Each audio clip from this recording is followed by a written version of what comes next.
வணக்கம். எம்எஸ்சி ரெக்ரூட்மெண்ட்டை பொறுத்தளவு mark important தர்றாங்களா, இல்லை இன சுழற்சி அடிப்படையில் ஒதுக்கும் போது ப்ரியாரிட்டி இம்பார்ட்டன்ட் பார்த்து அதுக்கப்புறம் மார்க் கம்மியாக எடுத்தவங்களுக்கும் இந்த ப்ரியாரிட்டியை செலக்ட் பண்ணுறதுனால ப்ரியாரிட்டியை பேஸ் பண்ணி அந்த பர்சனை செலக்ட் பண்ணுறாங்களா அப்படின்ற ஒரு டவுட் உங்கள்கிட்ட இருக்கும். அதை கிளியர் பண்ண போகிறோம் இந்த வீடியோ மூலமாக. அப்புறம் அதான் 20 வகை முன்னுரிமைகளில் அந்த முன்னுரிமையிலே யாருக்கு முதல் முன்னுரிமை அப்படின்றது கொடுக்குறாங்களா, அதாவது 20 வகையான ப்ரியாரிட்டிலையுமே அதில் மோஸ்ட் ஒன் ப்ரியாரிட்டி ஏதாவது இம்பார்ட்டண்ட்டாக எதுவும் ப்ரியாரிட்டி அப்படின்றத சூஸ் பண்ணி கொடுக்குறாங்களா.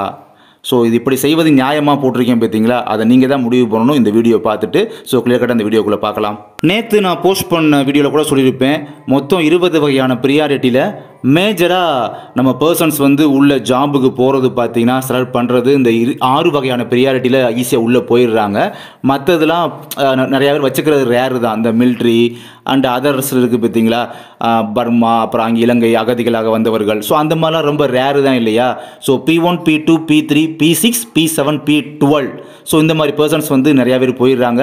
அதுலேயும் பார்த்தீங்கன்னா மேஜராக P2, P3 first graduate and government school PSTM இந்த 2 கேட்டகரியில் உள்ளவங்க, அதாவது P2, P3 அப்படின்றது ஈஸியாக அதாவது அந்த மாதிரி தான் நிறையா பேர் போகிறாங்க அப்படின்னு சொல்ல வரேன். ரீசன் பார்த்தீங்கன்னா first graduate and government school PSTMக்கான அந்த 2 சர்டிஃபிகேட்டும் பார்த்தீங்கன்னா இந்த 6லையும் கம்பேர் பண்ணும்போது அது நிறையா பேர்ட்டு இருக்கும் இல்லையா. ஸோ அதனால் P2, P3 அதிக பேர் அப்படி தான் ப்ரியாரிட்டியில் உள்ளே போகிறாங்க அப்படின்றது சொல்ல வரேன். அப்போ என்ன சொல்ல வரேன், கவர்மெண்ட்டுடைய ஆர்டர் என்ன சொல்லுது பார்த்தீங்கன்னா, இன சுழற்சி அடிப்படையில் ஆட்களை தேர்வு செய்ய வேண்டும் அப்படின்னு சொல்லியிருக்காங்க. இன சுழற்சி அடிப்படையும் பார்த்தீங்கன்னா, இன சுழற்சி மீன் இப்போ பார்த்தீங்கன்னா ஒரு போஸ்டிங் எக்ஸாமினர் ஒரு போஸ்டிங் வச்சுக்கோங்களேன். அந்த போஸ்டிங்கில் பார்த்தீங்கன்னா ப்ரியாரிட்டி ஒரு பர்சன் ப்ரியாரிட்டி P1 செலக்ட் பண்ணிட்டோம் அப்படின்னா அடுத்த பர்சன் P1 எடுக்கக்கூடாது, அடுத்து P2க்கு போயிடணும். Priority 2 second priority. அதில் யாரும் ஒருவேளை யாருமே இல்லை அப்படின்னா தான் நம்ம அடுத்து P3க்கு போகணும், அப்புறம் P4, இப்படி ஆர்டர் வைஸ் எடுத்துகிட்டே வரணும். இப்போ ஒரு பர்சன் இப்போ P5 செலக்ட் பண்ணியிருக்காங்க அப்படின்னா ரிவர்ஸில் P1, P2 அப்படி போயிடக்கூடாது. அப்படியே ஃபார்வர்டு வைஸில் பார்த்தீங்கன்னா P4, 5 எடுத்துட்டாங்களா, அப்போ செலக்ட் பண்ணிட்டாங்க அப்படின்னா P5க்கு அப்புறம் யார் P6 யார் இருக்குது அப்படி தான் போகணும். அப்படியே 20 வகையான ப்ரியாரிட்டிக்கு அப்படி தான் ஆர்டர் வைஸ் வரணும். அப்புறம் 20 இது முடிஞ்சு அப்படின்னா திரும்ப ரிவர்ஸில் நம்பர் 1லேருந்து P1, P2 அப்படி தான் ரிவர்ஸில் வரணும்.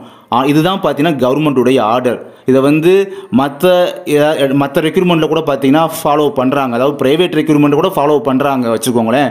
ஆனால் நம்முடைய எம்எஸ்சியை பொறுத்தளவு பார்த்தீங்கன்னா ஃபாலோ பண்ணுறது கிடையவே கிடையாது. அதுக்கு ஒரு எக்ஸாம்பிள் கூட உங்களுக்கு காமிச்சிருக்கீங்க பாருங்கள். இது 2022 எக்ஸாமினர் போஸ்டிங் நினைக்கிறேன். ஆமாம், செலக்ட் ஆனவங்களுடைய லிஸ்ட் இது.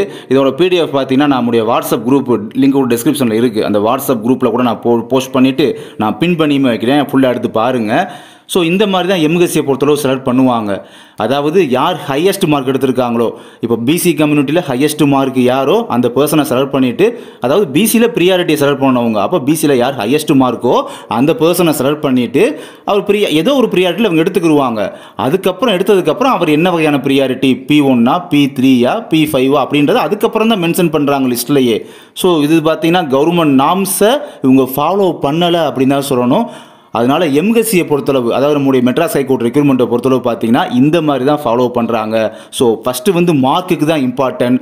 ப்ரியாரிட்டிக்கு அவங்க இன சுழற்சி அடிப்படையில் அவங்க ஆளை எடுக்கலை அப்படின்றதை இந்த வீடியோ மூலமாக கன்வே பண்ணிக்கிறேன். வித் ப்ரூஃபோட உங்களுக்கு காமிக்கிறேன். இதில் உங்களுக்கு இன்னொரு டவுட் வரலாம். இப்போ பிசி அதர் தென் BCM போட்டு ப்ரியாரிட்டி P2ன்னு போட்டிருக்கு, அப்போ செகண்ட் ப்ரியாரிட்டி. அப்புறம் ஒரு ஐஃபன் போட்டு 2, அதாவது ஒரு கோடு போட்டு 2 போட்டிருக்கு அப்படின்னு என்ன பார்த்தீங்கன்னா அவங்க அதே கம்யூனிட்டியில் ப்ரியாரிட்டி பர்சன் 2வது ஆள் தேவைப்படுது இல்லையா. ஸோ அதனால் 2 மொத்தம் 3 பேர் தேவைப்படுது. ஒரு கம்யூனிட்டிக்கு எடுத்துக்கிறோம். கம்யூனிட்டியில் ப்ரியாரிட்டி பர்சன் 3 ப்ரியாரிட்டி பர்சன் தேவைப்படுதுன்னா அதை தான் ஐஃபன் போட்டு 1, 2, 3 அப்படின்னு மாதிரி மென்ஷன் பண்ணுறாங்க. ஸோ அதையும் கிளியர் கட்டாக புரிஞ்சுக்கோங்க. அப்போ நான் இந்த வீடியோட ஸ்டார்டிங்கில் சொன்னேன் பார்த்தீங்களா, இன ஒதுக்கல் முறை, அதாவது இன சுழற்சி முறைனா என்னன்னு சொன்னேன் பார்த்தீங்களா, அதுபடி நம்ம எம்எஸ்சி ஃபாலோ பண்ணலை. பட் அதனால் யாரும் கவலைப்பட வேண்டாம். ஆனால் இருந்தாலுமே இது அரசினுடைய ஜிஓ கவர்மெண்ட் ஆர்டர், அந்த உத்தரவை பார்த்தீங்கன்னா அதிகாரப்பூர்வமான உத்தரவை இவங்க செயல்படுத்தலை, அமல்படுத்தலை அப்படின்ற விஷயத்தையுமே இந்த வீடியோ மூலமாக உங்கள்கிட்ட கன்வே பண்ணிக்கிறேன். தேங்க்யூ.